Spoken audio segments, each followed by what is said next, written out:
First, let's just take a quick step back and look at this season as a whole. I want to ask you, explain to us what's made this Wolves team so much different from the ones in the past, exceeding expectations, going 46-36 in the regular season and locking up that 7th seed in the Western Conference. You know, I think what's interesting about the Timberwolves this year is they are together. You know, they enjoy being around each other. There's just such a fun energy and just a swagger to this team. Jared Vanderbilt talked about that. He was talking about, like, you know, we're going to play Memphis and their swag is just through the roof and ours is too. And so it's interesting because before the season started, Patrick Beverley declared that they were going to make the playoffs. And he kind of willed them into that because they kind of hit a lull at the start of the season a little bit. And he kind of rallied the team together and was just like, hey, you know, what's your role? What are you doing? What's going on? Let's get it together. And they really kind of rallied behind him and believed in themselves. Like, talent is never the issue here. When you got guys like Cat, D-Lo, and you got Big Ant, like, those guys can ball. You know, it's just a matter of confidence. And it's funny, like, Anthony Edwards is so young and you know, just like out of his mind. Like, he doesn't even like have any type of like idea of how big some of these moments are that he's rising to the occasion of. And it's just cool to see. And, you know, Cat has really been like a catalyst for the team on and off the court, and they're kind of going as he leads. And as we saw in that last game, like, even when he's not having his best game, they are still going to rally around him and pick up the slack when they know, like, usually they could count on Cat to get them where they need to go. And this time they kind of had to carry their brother, and he was very appreciative talking about that yesterday. But I think the coolest part about what's going on with the Timberwolves is just their energy and their connection together. And I think that kind of spurred some of those long winning streaks that we saw and really helped them get to this point. So many different X factors. You mentioned it. Anthony Edwards, D'Lo, Pat Bev, but Karl-Anthony Towns has been the focal point coming off that Clippers game, going into this big series, again, as the leader of this team. You caught up with him at yesterday's practice. I want to share just about 2.5 minutes with him from yesterday's practice right here. Irritate you that they decided that if they take you out, they can win? Does that irritate you? It didn't work. Yeah. So it doesn't irritate me at all. I went home very happy. Okay. Memphis covered you in a different way than the Clippers covered you in that. Like, yeah, Clippers. Shout out to the Clippers too. I mean, they've done the best job all year of anybody with how they wanted to get the job done on me, and it forced my hand with passing. You know, so and I know the first thing we just talked about it before last game was sometimes the best play is the play you make. That's kind of a little selfish. So. Got humbled too a little bit in doing that, so you know that's why. John Morant's obviously having a great year. Your thoughts on what you like about his game? I think he's taking his game to the next level. He's found ways to finish in the paint at a higher rate. He's number one in paint finishing and paint points. So he's done a great job of utilizing his athletic ability and his God-given talents and his intangibles and athleticism to his advantage. So shout out to him. Had a great talk. My friends are good. My dad's good friends with his dad. Feel very confident in our friendship with me and him. So it's gonna be exciting to go out there and compete. Karl, how tough were they to keep off the offensive glass in your previous meetings this year? I mean, they're a good offensive team. Obviously, they're number one. I think they're like on a rate right now to be historically the best offensive rebounding team of all time. So we got some work to do, and especially me. So I got to do my job at a high level and. Regardless of his points or anything, it has to end up being rebounds for me because that's what's going to really win us the game, the transition defense and rebounding. Karl, do you see similarities between you and Memphis, two young teams that do play with swag, that do have confidence going into each game and kind of wear it on your sleeve? I think this is good for the NBA. I think they're getting to see two of the most exciting players in the league, and Ja Morant and Anthony Edwards play against each other. They're getting to see two teams who could be those next it teams, the next dynasty teams you're seeing, and the dynasty organizations that are on the rise, and also at the same time slap in the face to all the media who said small market teams couldn't get it done. So we'll go out there and make the ratings, and we'll make the show happen. A lot of good stuff from Karl-Anthony Towns there. You know what? He was getting cooked after the last game and his performance.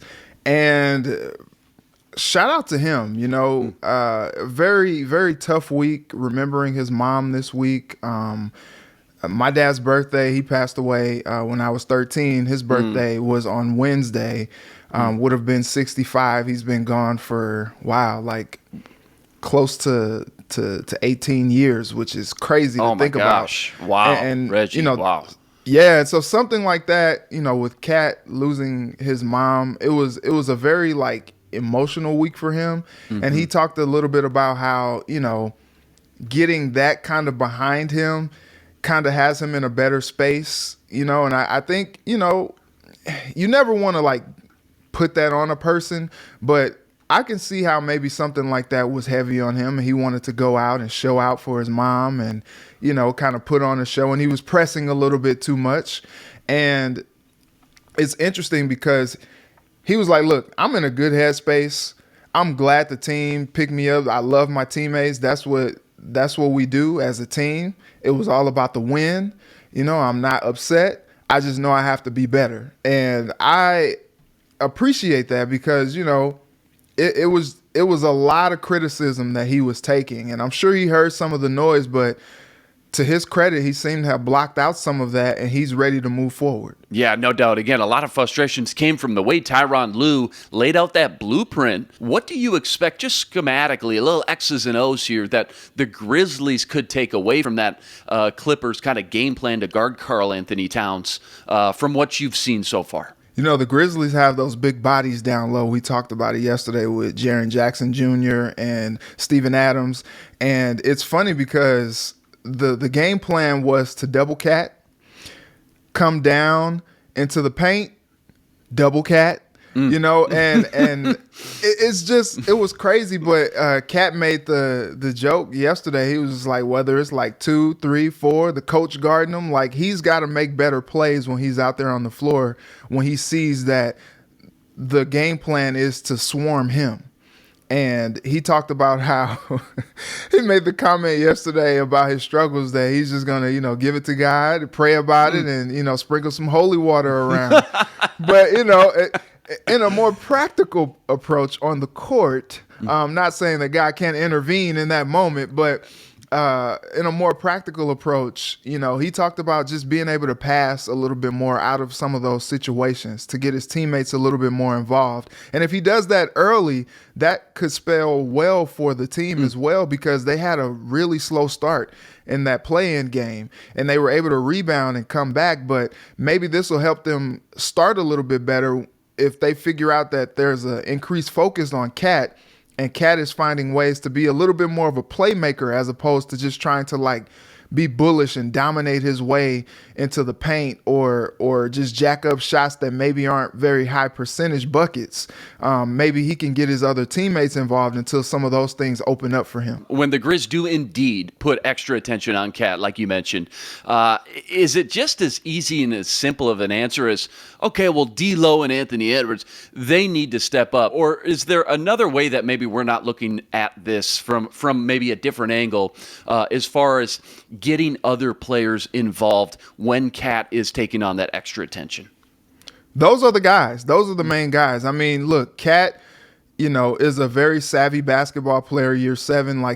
He can kind of find his teammates maybe cutting to the basket, maybe get guys like Vando involved, Naz Reid involved, some of the other pieces around him. But, I mean, look, there's no secret that them winning that play-in on Tuesday, that was largely because of the play of D'Lo and Ant.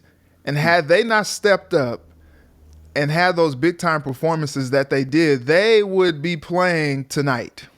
They would be playing tonight. The New Orleans Pelicans, hello. That's your matchup tonight. But because these guys took it upon themselves to step up and really put the team on their backs, Anthony Edwards played out of his mind.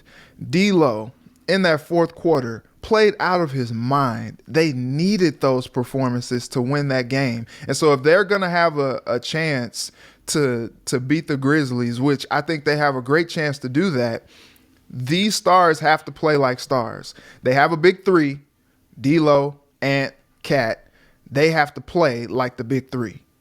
Lot to break down. I want to preview this Grizzlies matchup a little bit more. We're going to catch up with Coach Finch from yesterday's practice footage as well that you brought us. But last one with Karl-Anthony Towns here before we move on. Do you think Cat still has something to prove to himself or teammates or fans, people around the league? 7 years in the league, man. 7. Wow. And he's still so young, so talented. But in this league, we are measured by wins and losses. And whether or not he maybe says it publicly, there is a little bit of pressure on him to produce. You know, like he's the star of the team. That team will go as he leads. He needs to dominate. You know, those early teams with Dwight Howard, he was willing those teams to the NBA Finals, to, you know, the Eastern Conference Finals every year. Like, he was proving his mettle.